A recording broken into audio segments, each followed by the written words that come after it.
Así inicia Es Noticia, Noticia en Profundidad. Qué placer estar de nuevo con ustedes. Soy Tatiana Pérez y les saludo desde nuestra sede central en Caracas, en Venezuela. A partir de este momento, en la próxima hora, tenemos dos temas que son noticia. Los presentamos en titulares. El primero de ellos es Noticia Venezuela.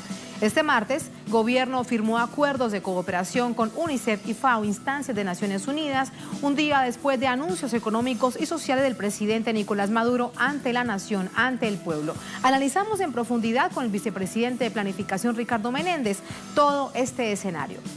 Y tenemos un segundo tema en Es Noticia. Colombia, la zozobra y la incertidumbre ocupan la atención de miles de personas por nuevas fallas encontradas en Hidroituango, el más ambicioso proyecto histórico hidroeléctrico de Colombia que prácticamente se esfuma. Las medidas tomadas para atender la emergencia son cuestionadas por la población afectada. Veremos por qué y los niveles de riesgo que enfrentan cantidad de personas en Antioquia y otros 3 departamentos del país. En Noticia que así comienza. Bienvenidos, bienvenidas.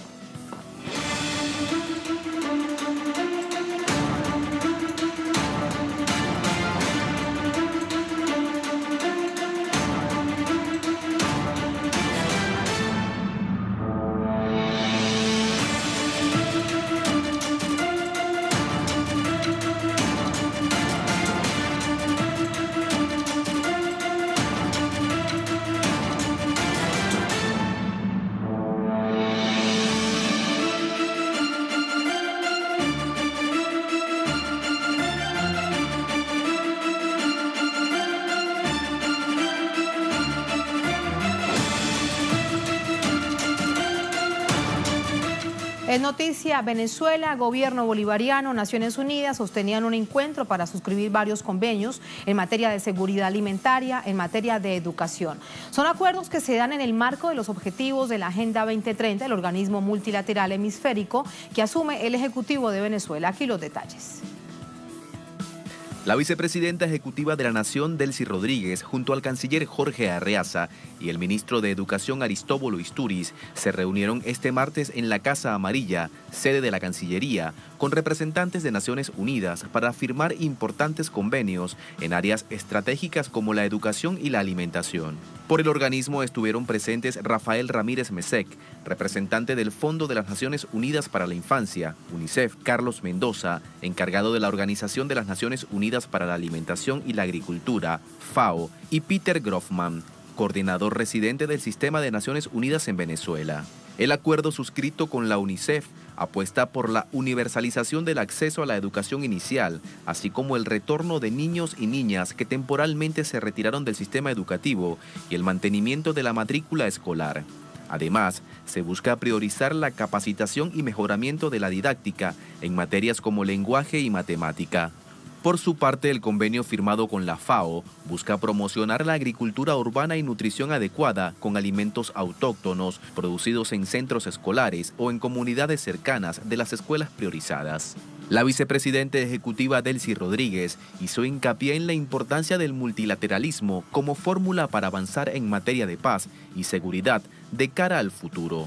Queremos desde Venezuela ratificar que este es el camino del multilateralismo, el camino de las Naciones Unidas, del respeto profundo de la Carta de las Naciones Unidas para garantizar la estabilidad y la paz internacional, el camino de la cooperación. Nada de lo que se haga al margen de las Naciones Unidas puede tener validez internacional. Por su parte, Rafael Ramírez Mesec, de la UNICEF, resaltó el compromiso que ambas instancias de las Naciones Unidas asumieron con la firma de estos acuerdos de cooperación. Esperamos que las dos colaboraciones, tanto en los temas de seguridad alimentaria como nutricional y los temas de educación, podamos ver acciones y resultados sucediendo muy pronto.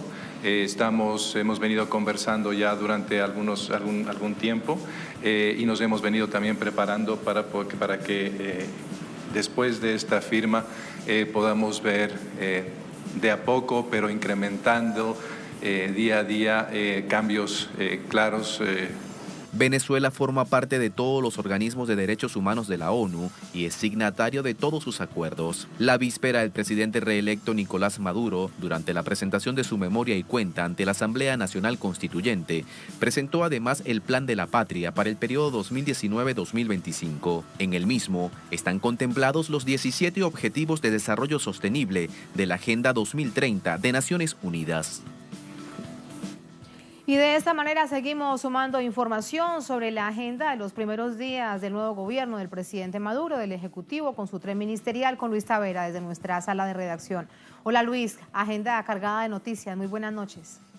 Hola Tatiana, un saludo para ti, para la audiencia que sintoniza las pantallas de Telesur. En el quinto día del segundo periodo presidencial de Nicolás Maduro se siguen sumando más noticias y más acuerdos internacionales. El presidente realizaba varias actividades en el día de hoy, la primera con el alto mando militar, pero la segunda enmarcada en el Día del Maestro. Acá sirvió de escenario para que el presidente resaltara y detallara todo lo que va a ser este contexto, estos proyectos en materia educativa.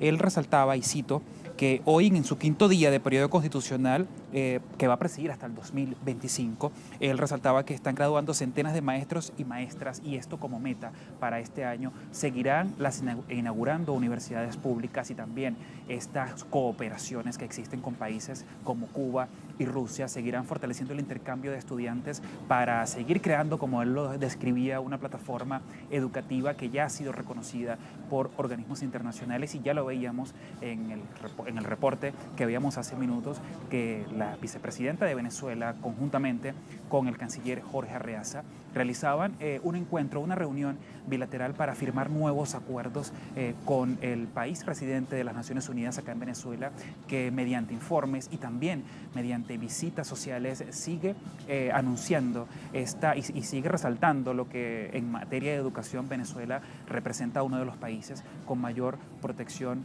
educacional. El presidente también ha dicho que la educación y la protección social han sido uno de los factores que ha impulsado la revolución bolivariana en estos últimos 19 años y que en los próximos meses se espera que siga fortaleciendo la protección social, que siga fortaleciendo la inauguración de más universidades. Esto lo que deja, Tatiana, como muy bien lo han dicho analistas, es que deja al desnudo todas esas matrices internacionales que buscan desacreditar un poco lo que ha sido los logros en materia de protección social que ha tenido el gobierno de Venezuela. Sin embargo, los hechos, como decía el presidente, dicen lo contrario: más inauguración de universidades y más graduandos a nivel de educación en esta nación suramericana, Tatiana. Información que sumamos de inmediato al análisis. Gracias, Luis. Muy buenas noches. Vamos a pasar con el análisis. En titulares les contábamos que vamos a profundizar sobre todos estos hechos con el vicepresidente de Planificación de Venezuela, Ricardo Menéndez. Ministro, muy buenas noches. ¿Cómo está? Gracias por acompañarnos. Gracias. ¿Cómo están? Quiero comenzar este análisis por lo que sucedía hoy entre el ministro de Educación, el canciller Jorge Arreaza, e instancias que resultan fundamental para cualquier nación de Naciones Unidas, UNICEF y FAO. ¿Cómo se traduce en esta firma de convenios en el impacto para la población? Bueno, y tenemos una visión que, si se quiere ver, es bilateral desde el punto de vista de lo que representa el sistema de Naciones Unidas para nosotros y lo que representa también la experiencia de Venezuela como ejemplo a buena parte de las referencias del mundo.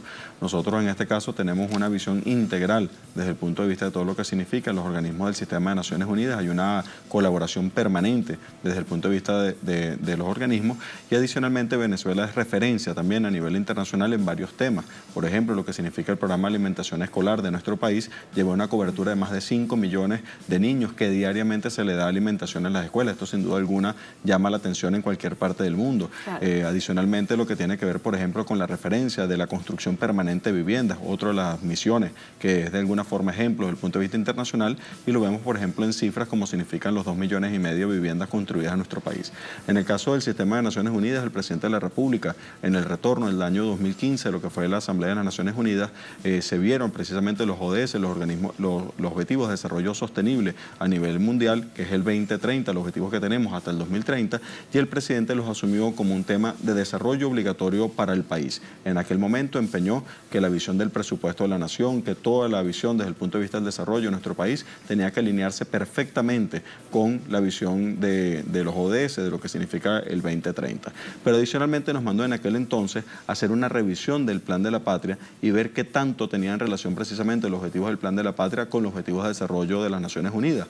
Ahí se hizo todo un trabajo sumamente importante, se adecuaron políticas desde el punto de vista social, se profundizaron políticas que lleva adelante el gobierno revolucionario independientemente de la agresión de que seamos sujetos, y se planteó que precisamente en la nueva visión de lo que significa este Plan de la Patria del 2025, el 100% de los ODS están involucrados absolutamente dentro de nuestro plan de desarrollo del país. Es decir, que tenemos la visión del sistema de Naciones Unidas incorporado dentro del plan de desarrollo, pero un tema sumamente importante es que nos hemos dispuesto a alcanzar metas que están planteadas a nivel internacional para el 2030. Nosotros tenemos planteado esas metas, algunas de ellas alcanzarlas para el 2025. Hay un tema que llama profundamente la atención, la educación intercultural y bilingüe, que incluye comunidades indígenas, comunidades campesinas, y llama la atención porque no es muy común que sobre una situación de estas, donde los indígenas parecen los más abandonados de una nación, sea un asunto de firma de convenio entre este Estado y Naciones Unidas. Bueno, y hay una visión de todo lo que se corresponde a nivel internacional en buena parte del mundo, es probablemente una extrañeza. En el caso de Venezuela es un hecho cotidiano.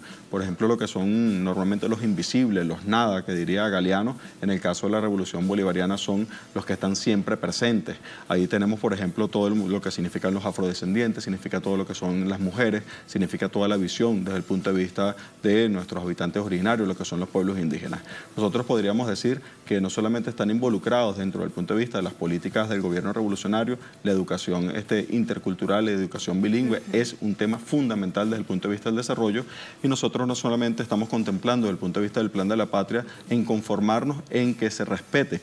En el caso de los pueblos indígenas se respeten a los pueblos originarios en sus comunidades y se dé la educación en las distintas lenguas, sino que adicionalmente las culturas y lo que tiene que ver con las tradiciones de los pueblos indígenas también estén en el resto del sistema educativo, porque se trata de asumir una sociedad que sea indigenista, no una sociedad que simplemente desde el punto de vista, si se quiere, pasivo, reconozca en una visión socialdemócrata, sí, pobrecitos, ahí están los indígenas. No se trata de sentirnos orgullosos de Huaycaipuro, se trata de sentirnos orgullosos de ser indígenas y de enarbolar, que nuestros niños en las escuelas canten el himno en las lenguas indígenas y que se siente el orgullo de lo que eso significa. Eso es una visión absolutamente distinta desde el punto de vista de modelo de país. Es una visión que tiene que ver no con las ONG clásicas de la visión, si se quiere, esa muy contemplativa desde el punto de vista de asumir la integralidad de la sociedad. Para nosotros, asumir a la revolución como feminista, asumir a la revolución como indigenista, asumir a la revolución como afrodescendiente, es un elemento de esencia, es un elemento de la composición de la nación, de lo que significa la identidad de nación, y por eso es tan importante que lo asumamos desde el punto de vista de las políticas de Estado. Adicionalmente, en el caso de los pueblos indígenas, por decir solamente uno de los temas, tienen un plan sectorial de desarrollo dentro del Plan de la Patria. Ese plan sectorial de desarrollo no se lo hizo ninguna élite académica. Ese plan de desarrollo lo hicieron los 43 pueblos indígenas en sus comunidades. Lo hicieron en el Amazonas, lo hicieron en Zulia. Se reunieron en asambleas y les dijeron al presidente de la República: esto es lo que quiero que esté en nuestro plan de desarrollo, que esto es lo que quiero que esté en el Plan de la Patria. ¿Y es lo que se ve reflejado en el Plan de la Patria? Absolutamente es lo que se ve reflejado, y ahora se va a convertir en un mandato constitucional, y además se van a convertir en un sistema de leyes que obligan a que todo lo que ocurra sea precisamente en función de una visión de planificación popular, participativa y nuevos métodos de gestión desde el punto de vista de nuestro gobierno. Ministro, usted hablaba a propósito de los desafíos que implica llegar al 2030 y cumplir metas al 2025 de 1.859 objetivos específicos. Eso es tremendo desafío. Sí, así es. Ahí nosotros, el planteamiento que hizo el presidente de la República es que los temas estructurales de la sociedad no pueden ser una agenda aparte. Muchas veces los países dicen, van a la Asamblea de Naciones Unidas y dicen, bueno, apúrate ahí, pásame los datos de qué es lo que pasó con los objetivos de desarrollo o qué pasó con las metas de milenio. Aquí se trata de una agenda cotidiana desde el punto de vista del trabajo. Es por eso que nosotros vemos algunos indicadores del país que han venido modificándose de manera estructural. Tú, por ejemplo, cuando ves indicadores como es el caso de la pobreza por necesidades básicas insatisfechas y uno ve el detalle de cómo está constituido ese indicador, uno podría ver la referencia precisamente de lo que estaríamos ahí concebiendo. Ahí, por ejemplo, tú estás viendo varios de los temas que están concebidos desde el punto de vista de las metas, de los objetivos de desarrollo sostenible, están concebidos en ese indicador, que es la pobreza estructural.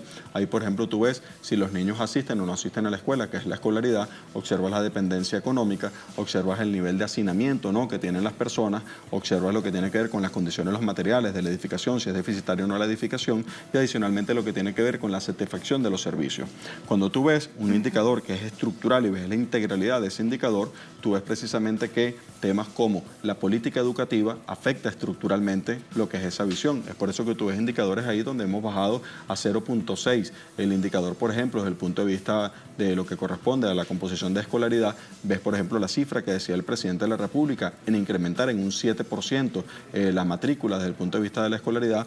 Ves, por ejemplo, el impacto que tiene la misión Vivienda Venezuela. Cuando tú dices que le otorgas a una persona la vivienda, en el capitalismo eso es imposible. En buena parte de nuestros países sencillamente la vivienda es una mercancía, es precisamente con lo que se llenan las manos grupos empresariales, ¿no? En Venezuela la vivienda es una necesidad, pero es más importante que eso es que cuando tú dices que otorgas una vivienda, tú estás otorgando la solución al hacinamiento de esa familia, estás otorgando adicionalmente los servicios, estás otorgando salubridad cuando otorgas los servicios desde el punto de vista de la eliminación discreta, de lo que significa el agua potable, es decir, que tú estás impactando de manera estructural las razones desde el punto de vista de la pobreza. Cuando tú te pones como indicador decir que quiero tener el 100% de la población en escolaridad, tú estás atacando un problema estructural desde el punto de vista de la sociedad. Cuando dices además que quieres que todos los niños estén en las escuelas, pero que estén en las escuelas y que le vas a dar el programa de alimentación escolar, le vas a dar los nutrientes necesarios, las proteínas necesarias para su crecimiento, para que en esa edad, menor a 6 años, se le desarrollen las neuronas, se le desarrolle la capacidad cognitiva y tenga la posibilidad de ser un ser humano distinto. Lo que quiero significar es que en políticas como esa, que son el sistema de misiones y grandes misiones, que para los venezolanos son temas cotidianos desde el punto de vista de nuestro desarrollo, bueno, y tú estás afectando temas estructurales. Es por eso que, independientemente de la profunda agresión que ha tenido nuestro país en todo este tiempo, nosotros precisamente al estar, por un lado, afectando, golpeando lo que tiene que ver la agresión imperial sobre Venezuela, por el otro lado, no nos hemos quedado brazos cruzados y hemos seguido las políticas desde el punto de vista de desarrollo de nuestro país. Y ahí hay un punto, ministro, permítame lo interrumpo, que resulta muy interesante. Un programa en términos de misiones sociales emblemático como es la Gran Misión Vivienda Venezuela, se han entregado 2,5 millones. Usted decía recientemente que la meta es llegar a 5 millones de viviendas. En medio de una agresión económica como la que vive Venezuela, ¿cómo mantener precisamente ese plan de la Gran Misión Vivienda Venezuela? Bueno, precisamente esos son los desafíos. Solo que yo voy a hacer un paréntesis, si me permiten, y hacer un comentario sobre algunas reacciones de algunas personas sobre las cifras que se han venido dando y sobre planteamientos como ese. Algunos pareciera que se frotan las manos queriendo que tuviese éxito la guerra económica. Pareciera que algunos, cualquier cifra que se diga y que de alguna manera permita que se hinche el pecho de los venezolanos, de ver lo que hemos sido capaces de enfrentar, es una cuestión que simplemente lo que tiene que ser es descalificada. Mira, yo quisiera contextualizar algunos de los temas.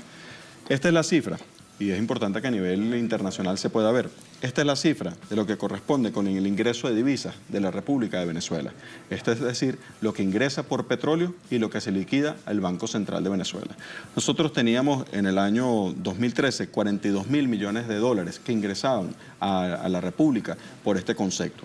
Esos 42.000 millones de dólares pasaron a significar 4.000 millones de dólares en el año 2018. Es decir... Le voy a pedir a la producción que por favor se quede en la cámara mientras el ministro nos entrega justamente el ejemplo, la explicación de la gráfica. Adelante, ministro. Fíjate, hay una reducción que en este caso es de 9.4 veces la reducción desde el punto de vista del ingreso. Esto es muy importante que se vea. Es decir, que Venezuela, en lugar de sostener los ingresos que tenía inicialmente, ha habido una reducción de esos ingresos. Adicionalmente, ha habido un incremento desde el punto de vista del pago de los conceptos de la deuda externa. Es decir, que te bajan los ingresos, pero adicionalmente y se incrementa desde el punto de vista de los conceptos que tú tienes por las salidas de dinero que tienen que ver por pago de deuda.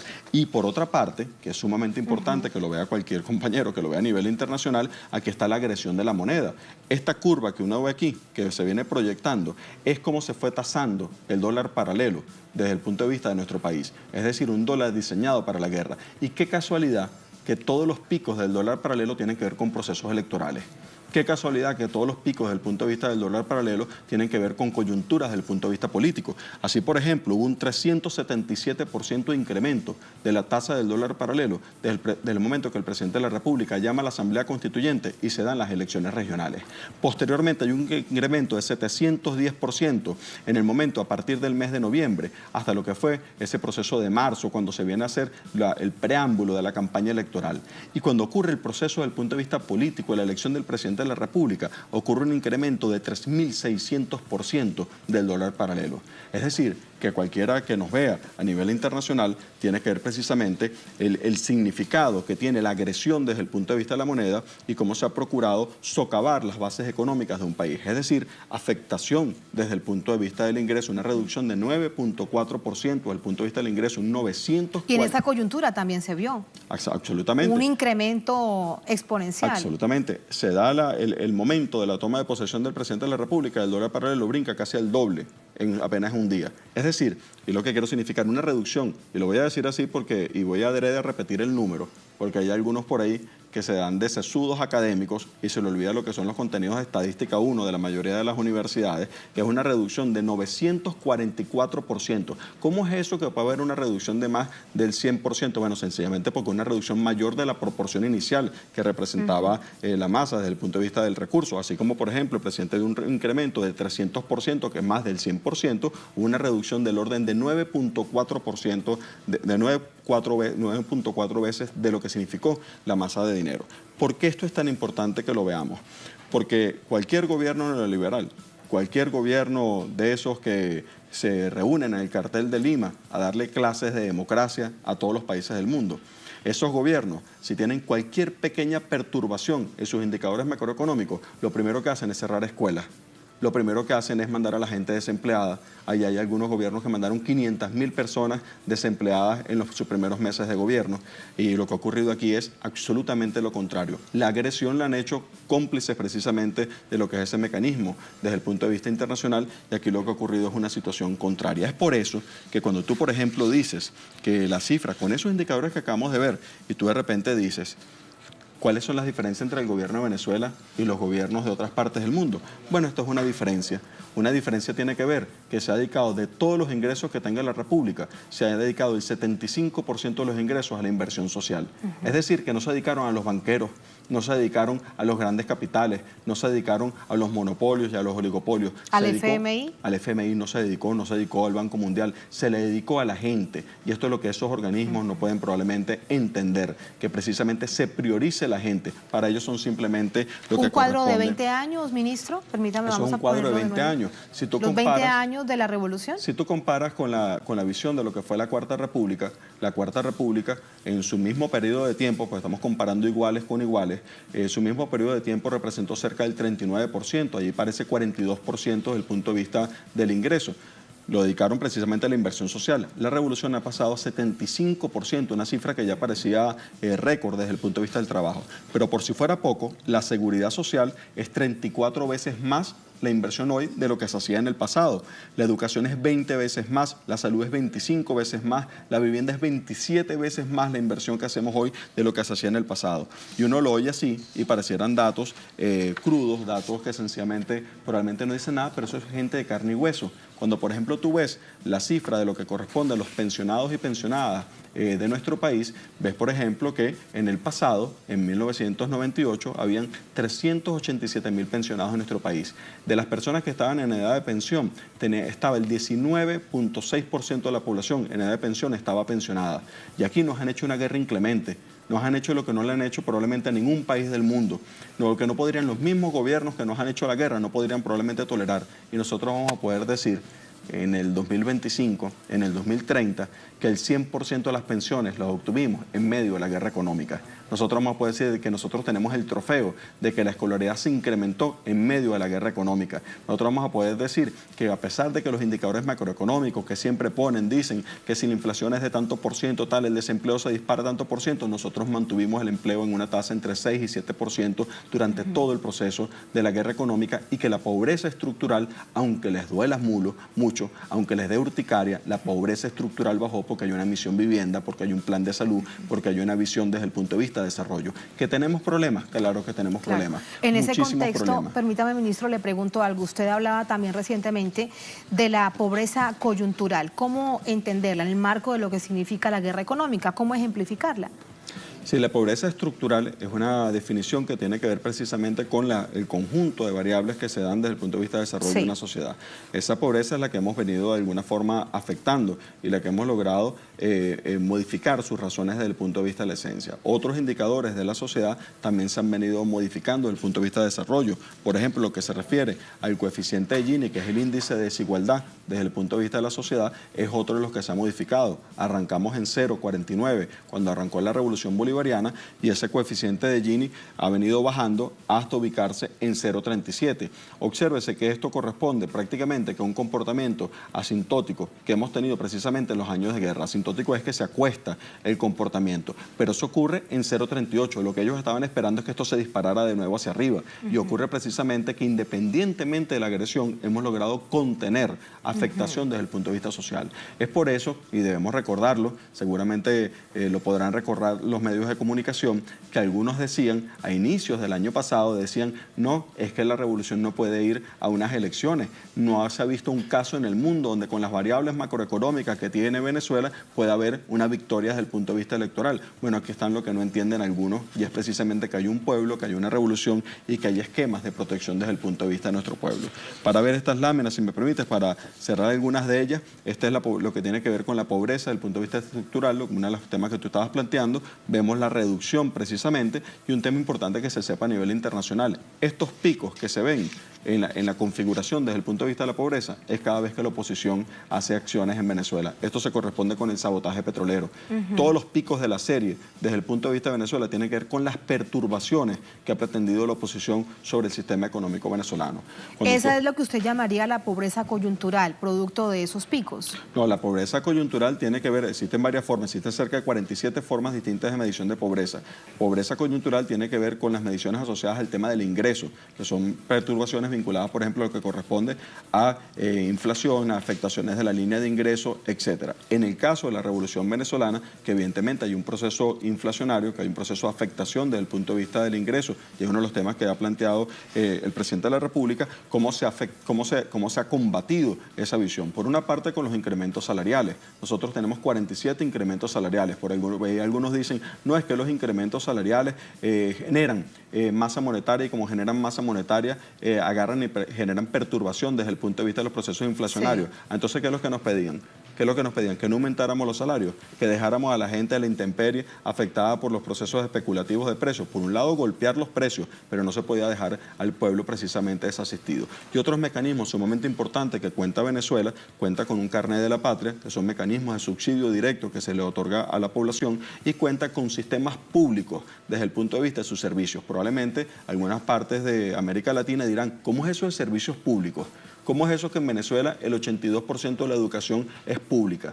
¿Cómo es eso que una persona va a la universidad y no tiene que pedir un crédito en un banco para ir a la universidad? ¿Cómo es eso que un estudiante de la escuela puede ir y simplemente no tiene que pagar matrícula? Mira, vale, ¿cómo es eso que le entregan un morral con útiles escolares por ir a la escuela? ¿Cómo es eso que le entregan una computadora de un programa que se llama Canaima, que tiene más de 5.300.000 niños con Canaima? ¿Cómo es eso que le entregan los zapaticos para que el niño vaya a su escuela y que no tenga que ser sencillamente denigrado grado, porque no tiene uniforme escolar. Bueno, eso son parte de las cosas que ocurren en Venezuela. La CEPAL lo llamaría transferencias dinerarias, transferencias monetarias desde el punto de vista del ingreso. Y en Venezuela hay un ingreso que viene como retribución desde el punto de vista del trabajo y hay un ingreso que otorga el Estado revolucionario al habitante, a la población, y que eso forma parte de las líneas de ingreso. Las estadísticas no están preparadas para medir eso y es uno de los temas que hay que resolver para que se pueda medir la pobreza coyuntural y que se puedan contabilizar tanto los ingresos que se generan por transferencia monetaria como los ingresos que corresponden precisamente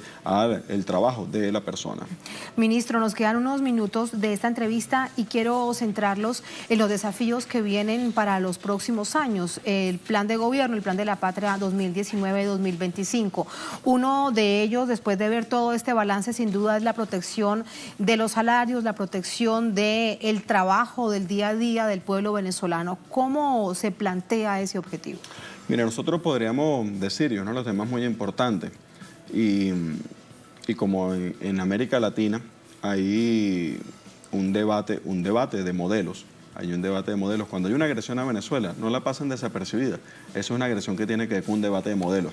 Quienes agreden a Venezuela están defendiendo otro modelo, y es un modelo que es expoliativo de los pueblos. Quienes pretenden denigrar de los organismos de integración de nuestra América, lo que están haciendo precisamente es haciéndole el juego al imperio para que no existan mecanismos de protección en nuestra América y que sencillamente vuelvan las tendencias desde el punto de vista imperial. Probablemente se sienten muy en los virreinatos, probablemente se sienten muy en lo que era la antigua España dominando precisamente estos territorios.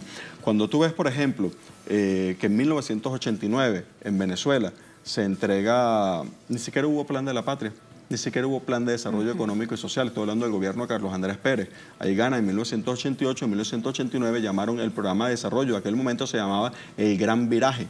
Y el Gran Viraje era un programa neoliberal, y como programa neoliberal no era un plan de desarrollo porque el mercado iba a resolver todo. Y lo único que se firmó aquí, en ese momento, en 1989, es importante para nuestro pueblo tener memoria histórica, lo único que se firmó fue una carta de intención con el Fondo Monetario Internacional, donde por 4.500 millones de dólares vendieron a la República. Cuando tú ves ayer al presidente de la República entregando el plan del país, el plan de desarrollo, ves entregando las manos de 3,5 millones de personas que participaron en asambleas populares para hacer ese plan de desarrollo, ves la absoluta legitimidad desde el punto de vista de un presidente, la soberanía de un país para asumir un esquema de desarrollo. Ahí nosotros tenemos toda la carta de navegación que viene de la caligrafía del comandante Chávez. Pero, por ejemplo, tú vas a tener cosas como esta. Nosotros hoy tenemos, por ejemplo, la pobreza por necesidades básicas y satisfechas, que estábamos haciendo la referencia. Sí. Aquí estamos hoy en 4.3%. Y la meta que plantea el presidente de la República es esta proyección que ustedes ven aquí en esta línea roja, y es llevarla a cero. Nuestra meta es en el 2025 que no haya pobreza, que no haya condición de miseria en lo más mínimo. Y eso ¿cómo se construye? ¿Cómo? Se construye con el déficit de vivienda en cero, se construye con el indicador de hacinamiento en cero, se construye con la plena cobertura desde el punto de vista de los servicios. Cuando tú ves un indicador, por ejemplo, aquí como el desempleo, nosotros estamos aquí entre 6 y 7 puntos del desempleo, y aquí está la proyección de lo que se va a construir año por año en el Plan de la Patria, y aspiramos llegar a un punto de 2%, que es lo que equivale al pleno empleo desde el punto de vista del desarrollo del país. Y si tú ves, por ejemplo, nosotros podríamos llenarnos de orgullo con lo que es el indicador del coeficiente de Gini, que es la desigualdad, y nosotros decimos, mira, vale, estábamos en 0,37, y nosotros, por ejemplo, fuésemos a otros países, no voy a nombrar a ninguno, otros países que están en 0,49, y dirían, ojalá yo estuviera en 0,37, ellos están en 0,49, muchos de los que nos dan lecciones de democracia y de igualdad, etcétera. Algunos están en 0,53 de los que nos dan lecciones de democracia. Y bueno, nosotros aspiramos a llegar a 0,26. Y podríamos decir los venezolanos, ¿tú te acuerdas de aquella meta que nos habíamos planteado de llegar al 100% de pensiones? Bueno, que está aquí, estas columnas que ven acá, es el número de pensionados nuevos que vamos a tener precisamente a partir de lo que corresponde este plan que está arrancando, que es el plan de desarrollo de nuestro país, el plan de la patria. Es decir, que nosotros podemos decir los venezolanos, aquellos pésimos agoreros que creen que la revolución es una cosa del pasado, que la revolución es una especie, como lo ha dicho el presidente de la República, algo que se cuenta en sepia, algo que se cuenta en nostalgia, un documental de algo muy bello que ocurrió y que se cuenta así en pasado para que ningún pueblo se le ocurra. No, la revolución es fuerza viva. La revolución venezolana es una lección a nuestro propio pueblo, es una lección a nosotros mismos y es fundamentalmente una lección a la historia. El tiempo de los traidores se acabó en Venezuela. Aquí lo que hay es un tiempo de lealtad absoluta a nuestro pueblo y un tiempo de construcción de futuro. Nosotros en el 2025 vamos a hacer una sociedad todavía más grande y más hermosa. Nosotros vamos a recordar en el 2025 que hubo una guerra terrible, que enfrentamos problemas terribles en el año 2019 y vamos a recordar cómo los vencimos y cómo los derrotamos. Todo esto, viéndolo digamos, en la perspectiva, con esto lo quiero despedir, ministro, con respecto a Naciones Unidas, es recordando muy bien cuándo se planteó a 2030 los objetivos, lo que está incluido en un plan que es global, en el sistema de Naciones Unidas. ¿Cómo se relaciona entonces en este momento Venezuela con este plan, con esta perspectiva, con este organismo hemisférico? Porque realmente ocupa todo lo que significa este objetivo en la disminución de la pobreza extrema, de tener una vida digna en realidad. Nosotros hemos hecho una serie de convenios con los distintos mecanismos en el sistema de Naciones Unidas. Uno de ellos, por ejemplo, tiene que ver con el sistema estadístico y geográfico de nuestro país.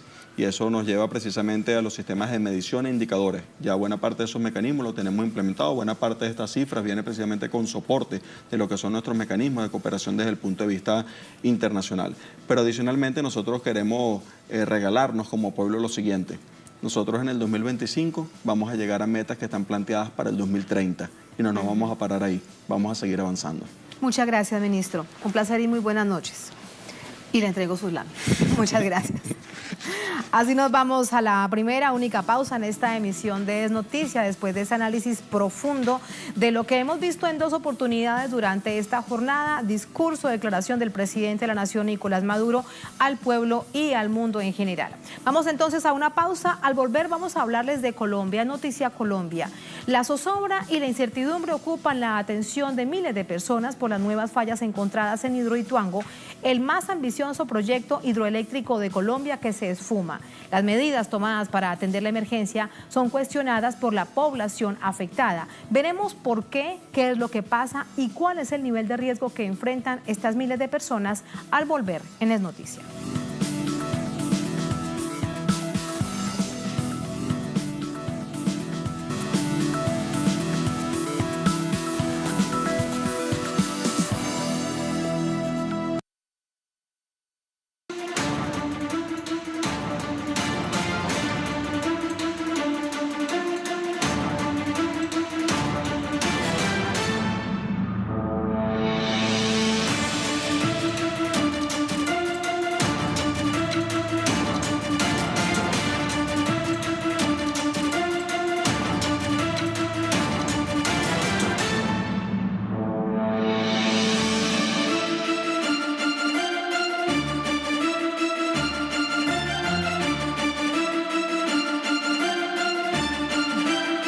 En Noticia Colombia, el cierre de dos de las compuertas del cuarto de máquinas del proyecto hidroeléctrico conocido como Hidroituango en Antioquia afecta a miles de personas y genera una gran alarma. Nuevamente, las decisiones de la empresa estatal no prevén las consecuencias de acciones que responden detrás de ello a intereses de la empresa privada. Vamos a conocer la situación actual a través del siguiente informe. A solo meses del último desastre en la zona, se encienden las alarmas por el cierre de las compuertas de la central hidroeléctrica de la empresa de servicios públicos de Medellín. Según lo informado por autoridades de la Unidad Nacional para la Gestión del Riesgo de Desastres, el cierre tendrá una duración de 3 días a partir de este miércoles 16 de enero. La Unidad Nacional de Gestión del Riesgo de Desastres estará observando y monitoreando la operación de cierre de la compuerta número 2 y será el enlace para transmitir la información oficial a la Presidencia de la República. Ubicada en el municipio de Ituango, en Antioquia, a orillas del río Cauca, funciona la central hidroeléctrica tras 8 años de su construcción, sin el consentimiento de las comunidades. Sin embargo, continúan los trabajos para la construcción del túnel que pretende la desviación del río en aras de alcanzar los niveles de producción planteados por la empresa y sus aliados comerciales. La medida de contingencia surge tras el hallazgo de un socavón que permite la entrada de agua en la casa de máquinas de la hidroeléctrica, un hueco que pone en riesgo la funcionabilidad del proyecto. Mientras tanto, el peligro en las comunidades que habitan alrededor de Hidroituango aumenta. Informes presentados por la comunidad señalan que además de verse afectados por la evidente baja del caudal y posibles deslaves,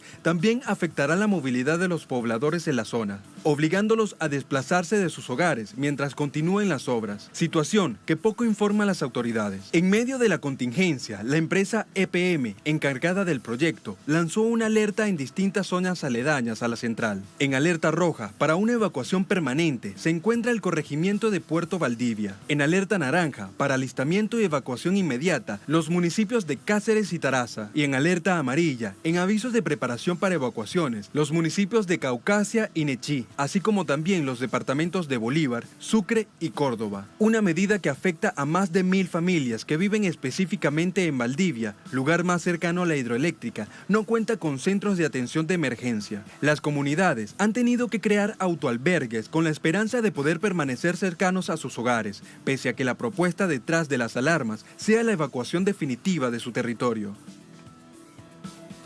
¿Y cuál es la situación esta noche alrededor de esta represa Hidroituango, de este proyecto que ve cómo se esfuma para miles y miles de familias que se ven directamente afectadas? Vamos a Bogotá con nuestra corresponsal Tatiana Portela. Tatiana, buenas noches. Adelante con este balance de la jornada.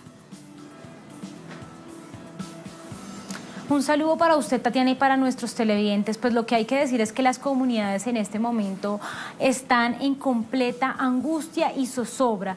Y eso porque no hay un informe claro sobre la situación real de la represa hoy. Tampoco se sabe qué va a pasar en las próximas horas cuando se cierren estas compuertas del centro de máquinas, que recordemos es el corazón de la represa de Hidroituango.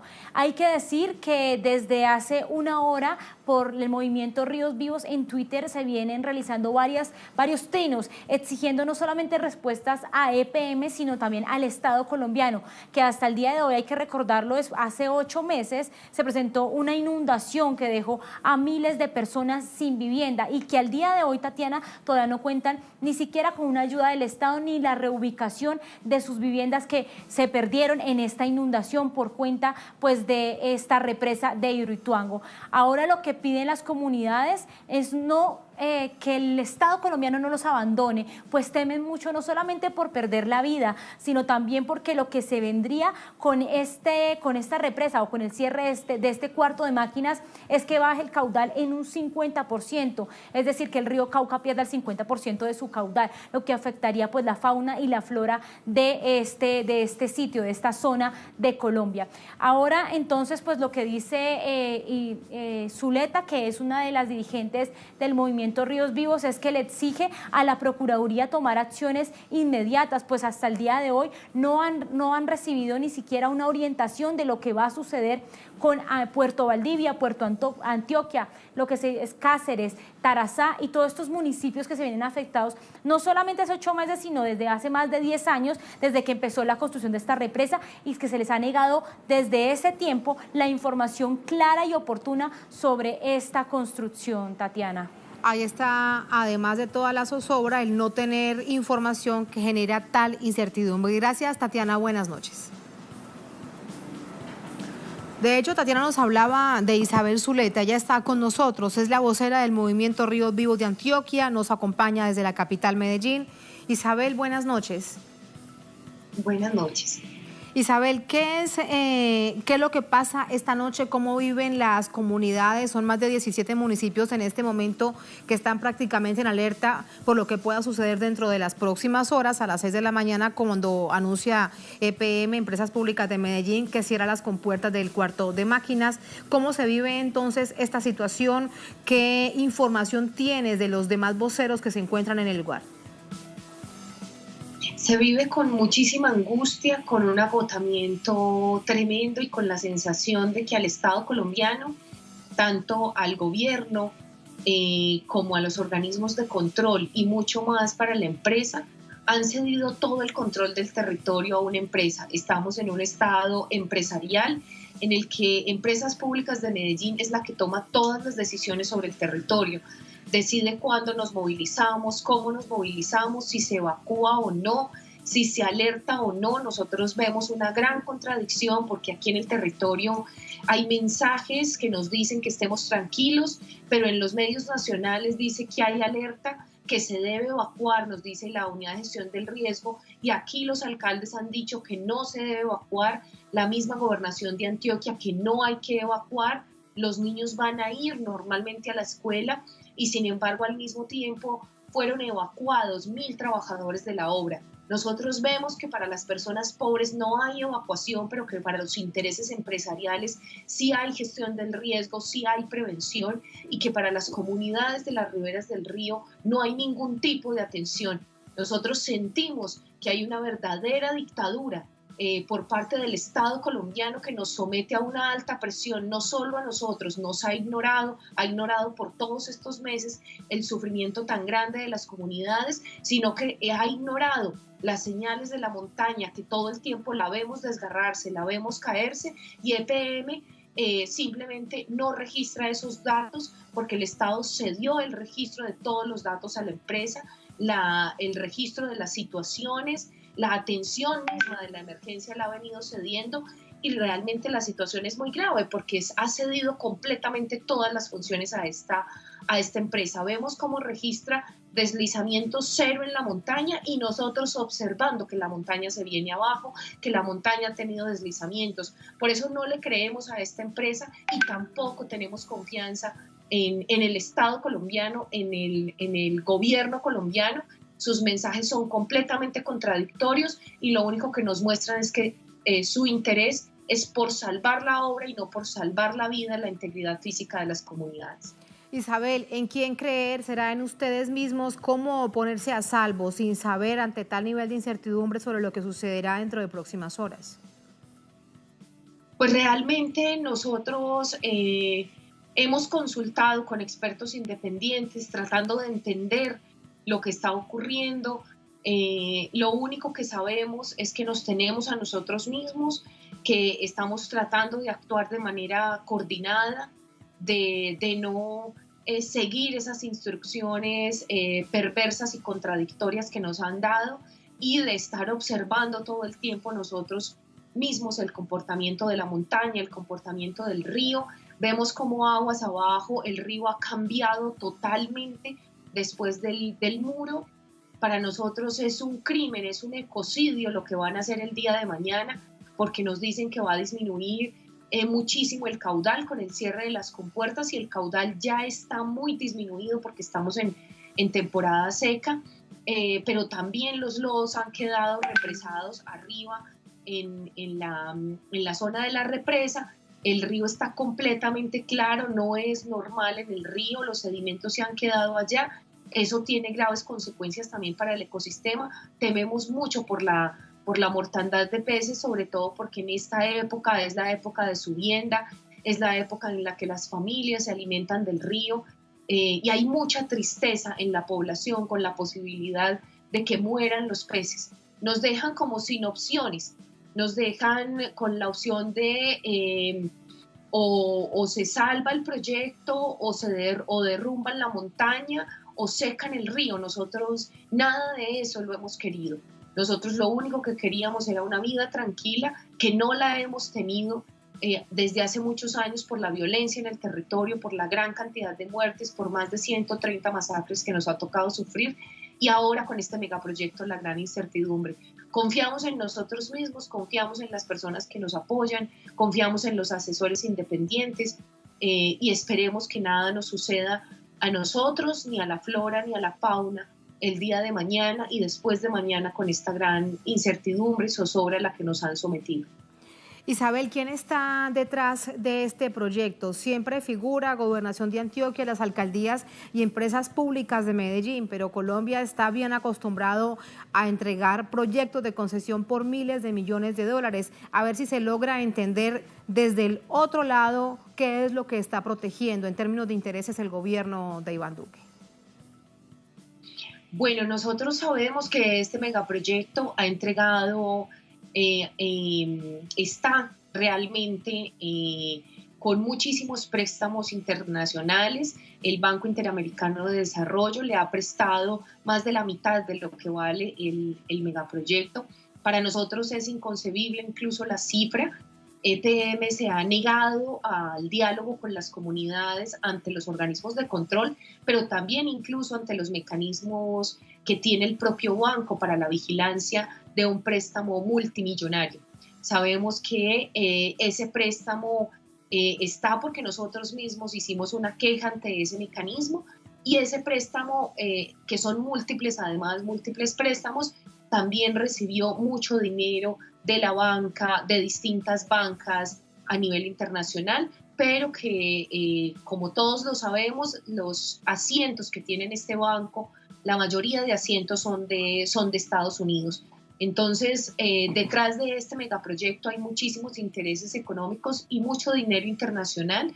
Nos venden la idea de que es un proyecto de Colombia, pero lo que nos están dejando es una deuda externa eterna, que tenemos que pagar todos los colombianos con una tarifa energética que es imposible para las comunidades empobrecidas por el mismo sistema económico que nos ha empobrecido históricamente en el territorio.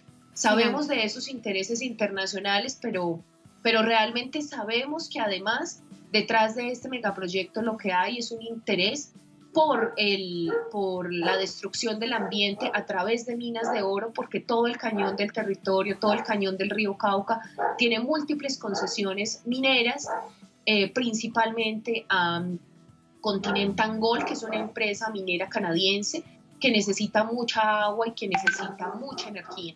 Y también para Cerro Matoso, otra minera que necesita también mucha energía. Entonces, sabemos que esta energía no es para el pueblo colombiano, que esta energía es para mayor destrucción de la naturaleza.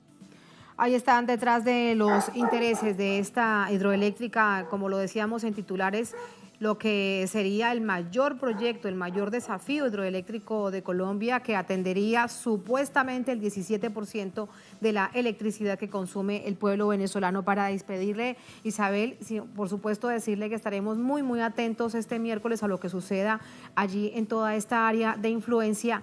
¿Cuántas personas en promedio se ven afectadas por esta represa, por Hidroituango? Porque de ellas, evidentemente, también se evidencia el nivel de alarma que hay entre las miles de personas.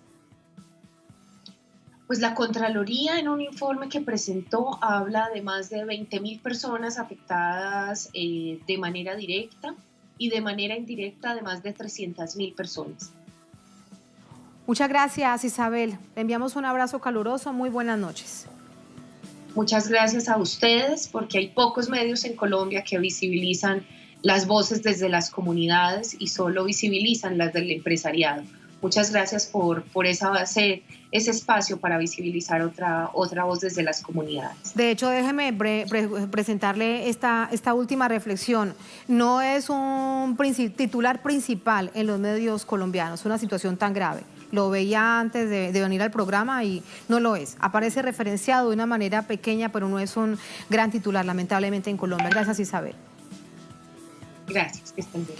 Gracias también a todos ustedes. Así ponemos punto final a esta emisión de Noticias. Cerramos nuestra pantalla tradicional. Nos quedamos en redes sociales, @NoticiaTelesur, @TatianaTelesur. Vamos a dejarlos con lo siguiente. Se da más allá de la frontera de América Latina. Muy atentos a lo que pueda suceder. Esta ha sido una jornada difícil para la primera ministra de Reino Unido, Theresa May, a propósito del Brexit. La incertidumbre también reina en ese pueblo de Europa. Con eso los dejamos. Hasta mañana.